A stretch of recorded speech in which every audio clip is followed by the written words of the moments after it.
ये खबर पारुल यूनिवर्सिटी द्वारा प्रस्तुत की गई है। रूसी हमले में 4 भारतीयों की मौत पर भारत सख्त, रूसी राजदूत को किया तलब। आपको बता दें, यूक्रेन के तट पर एक रूसी हमले में 4 भारतीय नाविकों की मौत के बाद भारत सरकार ने सख्त रुख अपनाया है और यहां पर इस घटना के बाद भारत सरकार ने बेहद कड़ा रुख अपनाते हुए रूस के राजनयिक को तलब किया है।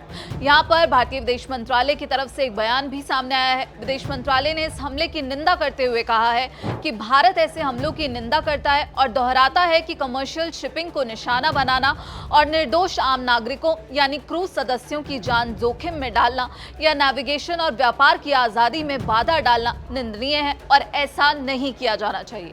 ये भारत की तरफ से बड़ा संदेश दिया गया। वहीं आपको बता दें कि यूक्रेन के दक्षिणी बंदरगाह ओडेसा से कार्गो शिप निकला था जिसका नाम था MV गोल्डन लियो।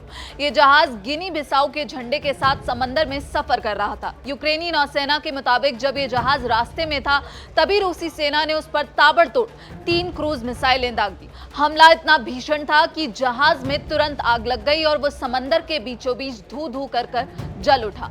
इस जहाज पर कुल 17 क्रू मेंबर्स सवार थे जिनमें भारत और सीरिया के नागरिक शामिल थे। यूक्रेन की सीपोर्ट अथॉरिटी और विदेश मंत्रालय की रिपोर्ट के मुताबिक इस कायराना हमले में 4 भारतीय नाविकों की जान चली गई है जबकि एक गंभीर रूप से घायल बताया जा रहा है जिसे अस्पताल में भर्ती कराया गया है। रॉयटर्स की रिपोर्ट के मुताबिक ये MV गोल्डन लियो जहाज मुंबई की एक company ocean grace shipping limited का बताया जा रहा है। रूस यूक्रेन जंग में ऐसा पहली बार हुआ है जब इस युद्ध की चपेट में आकर किसी भारतीय नाविक की जान गई है। यही वजह है कि भारत सरकार इस पर बिल्कुल चुप बैठने के मूड में नहीं है और भारत सरकार की तरफ से यह बड़ा कदम उठाया गया।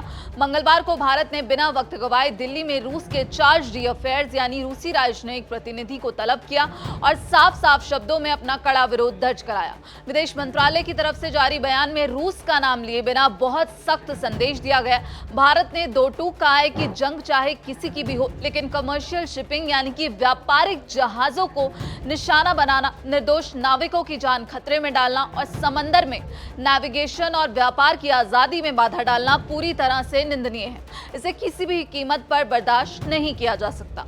वैसे पिछले कुछ हफ्तों से हालात वैसे ही बहुत सुलगते हुए चल रहे हैं। अभी कुछ ही दिन पहले हॉर्मुज़ स्ट्रेट में व्यापारिक जहाजों पर हुए हमलों में कई भारतीय नाविकों की जान चली गई थी जिस पर भारत ने ईरान और अमेरिका के सामने भी अपना कड़ा विरोध दर्ज कराया था और अब ये नया मोर्चा रूस के साथ खुल गया है। अगर हम इस पूरे इलाके की बात करें तो पिछले कुछ दिनों में रूस ने ओडेसा के पास अपने हमले काफी तेज कर दिए हैं। यूक्रेन के समुद्री रास्ते से जो सामान बाहर भेजा जाता है ये उस कॉरिडोर का आखिरी हिस्सा माना जाता है। मॉस्को लगातार उन विदेशी झंडे वाले कार्गो जहाजों को अपना निशाना बना रहा है जो रोमानिया और बुल्गारिया के तटों से होते हुए तुर्की तक सामान पहुंचाते हैं। वहीं आपको बता दें कि इस पूरी घटना पर यूक्रेन के विदेश मंत्री आंद्री का भी बयान सामने आया। उन्होंने रूस पर सीधा हमला बोलते हुए कहा कि एक आम नागरिक जहाज था जिस पर अंतर्राष्ट्रीय क्रूज सवार था। ये वही रास्ता है जो दुनिया की खाद्य सुरक्षा में मदद करता है, लेकिन पुतिन को एक और आसान निशाना मिल गया।